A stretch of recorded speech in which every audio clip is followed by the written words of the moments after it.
Eastern and Western cultures are dramatically different in a variety of ways. Identity is a major difference between the East and West. Numerous studies have revealed a fundamental difference in a perception of self. While Western's image involves mostly self-identity, Eastern image involves the community. Thus, one major difference is the West is heavily individualistic, while the East is much more collective society. Westernist and Westernist tends to value success and self-improvement, whereas Easternists focus more on group achievements. Westernists also value personal choice and freedom more than Easternists. Dualistic versus collective self. The concept of psyche and Western model of the soul.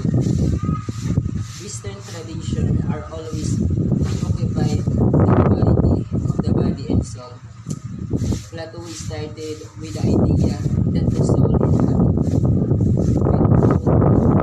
while the bodily self or the soul evolutionary infinite material body, by which we know today is only thrown into the operation of remembering that the soul used to know while still living in the world.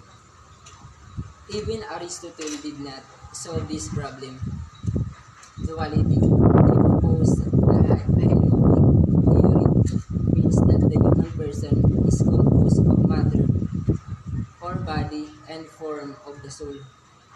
Matter is changeable with the form remains. This means that the body serve and eventually die and decompose and will transform into something else.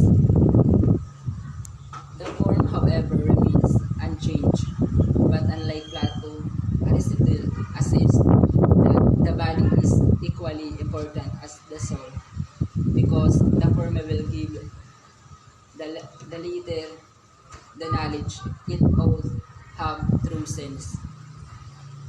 This very much similar to the duality and soul of Descartes. This body is gathering information through the senses, although he never always trusted the information coming from the senses. It It is the reason that processes all information and makes senses with experiences of the body.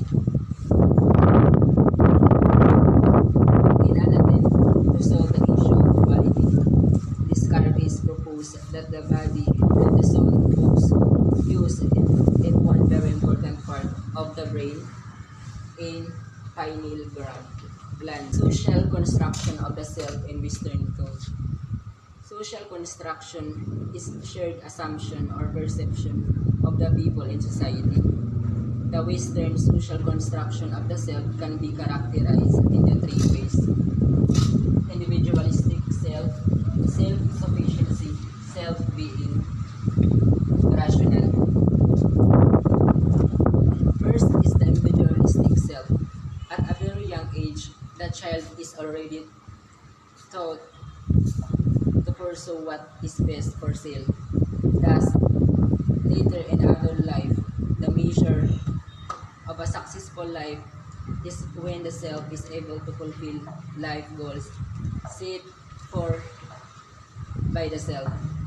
The individualistic self is always conceived as the autonomous, bounded entity. For one autonomous, one must be able to show independence. Relevant to independence brings about the second Western social construct of the self, which is self-sufficiency. This construct presumes that a successful self must be able to supply one's needs about external assistance. Being self-sufficient also implies confidence in one's capacity to provide what the self needs from one's own resources and the authority. Therefore, it is important for the self to establish one's powers and accumulate the needed knowledge and resources so that one will be able to provide one's needs.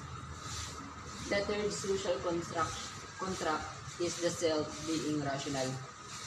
In the Western practice, there is no time for the self to be weak and emotional. The self must not waste resources on meditation and other metaphysical cognitions, but to be constantly rational and reasonable. The self masters the casual relationship of things. Everything must be explained by logic and reason. The phenomena outside the logical realm are simply descriptive and objective. These explain the Western logical positives movements. It contains that what grounded on one's investment on the reason and logical thinking.